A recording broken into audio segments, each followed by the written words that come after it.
Good afternoon. This is going to be a review of the DragonFly Red. This is an AudioQuest product. DragonFly has been around for a long time. Very simple USB DAC and headphone amp. So there's your headphone output right there. There's your USB plug. If you got to plug it into something like an Apple iPhone, which you can do, you got to have this little adapter or something like it, so that the USB-A goes into that jack and then the other one goes into your phone. And okay, for comparison, here's the DragonFly Black. They're both, should be the same size, same type of connector and all that. The DragonFly Red, I hadn't read this anywhere before in the different reviews that I've seen, but it is a lot less efficient. I don't know how much, maybe 10 decibels. It's a whopping difference. So what that means is that when you plug the DragonFly Black into your phone, it almost seems like it increases the volume. It's very, very efficient. But DragonFly Red requires a lot more volume increase. However, I didn't find it to be prohibitive on the iPhone. That is, I still have plenty of volume control there to work with, at least on most of the tracks. Some of the low volume tracks might be a little bit of a problem. But anyway, it sounds better. You're going to have to listen for yourself to really understand what that means, but it does sound a little better. Sounds a little clearer. You listen to it for a little while, and then you put the DragonFly Black back in, and then you're going to say, yeah, it sounds a little crappier, you know, but I mean, the DragonFly Black is still very good. It improves the sound stage a lot, and has a lot of clarity and all that sort of thing compared to an iPhone, but the Red is a little more hi-fi. That much is pretty clear. It comes with a little cap here, USB cap. So let me put that on there. One thing I don't like about this quite off is that it's a shiny red, whereas the black is the more of a matte finish, rubberized finish even. It seems like rubberized. And then when we put the DragonFly Red into its little pouch, this little leather pouch, real nice leather pouch, by the way. What happens is, because it's really shiny, it's just impossible to pull out of there. So, you know, you have to pinch your fingers down here on the bottom part of it and kind of force it out by pinching. And then you can get a hold of it enough to actually pull it the rest of the way out. But it's darn hard to pull because of that shiny finish. So anyway, minor quibble, but, you know, if your hands aren't really strong enough, or whatever, your fingertips, and I might have a little bit of a problem with that. So anyway, here's the box. It's a typical DragonFly box. Back of this flaps open. You get tons and tons of information there. There's booklets inside. Now, besides all the usual warranty stuff and, you know, configuration stuff and everything else, they have a booklet. They call it their flight manual here.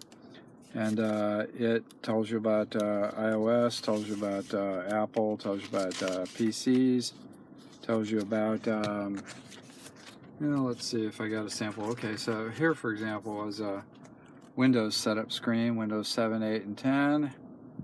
It tells you how to go through all the configurations, and the Apple computers, you get your system preferences stuff right here. Then on the next page, you get the MIDI setup, MIDI. That's important. You want to get the right, you know, signal on your DragonFly, whether it's playing, you know, 44, 48, 88, 96, all that sort of thing.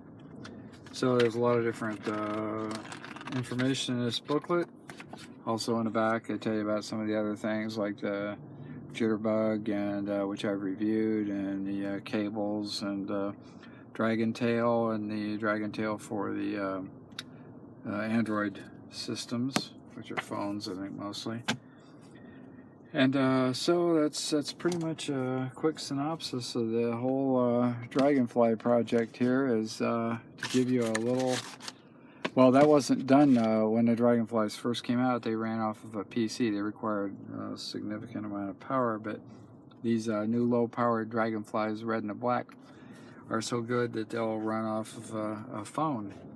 And so you, like on the Apple phone, if we can, it's kind of hard to do this way, but anyway, plug that little adapter on there, which is the USB to you know, USB iPhone or Lightning to USB-A, and take us back out again.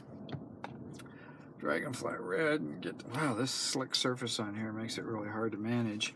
Anyway, let's see if I can do this here. Here's the phone with its little plug in here, and then we plug in the DragonFly Red there like that, and we're all set to go. There's our phone, and then we have that stuff hanging off, and then we plug the headphone right into there.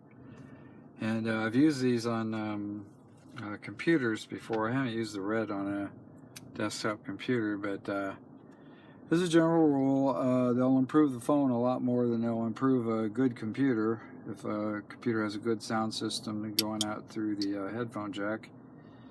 But they make the biggest improvement phones, but probably the DragonFly Red, considering how it sounds, should even help most laptop computers and possibly even desktop computers.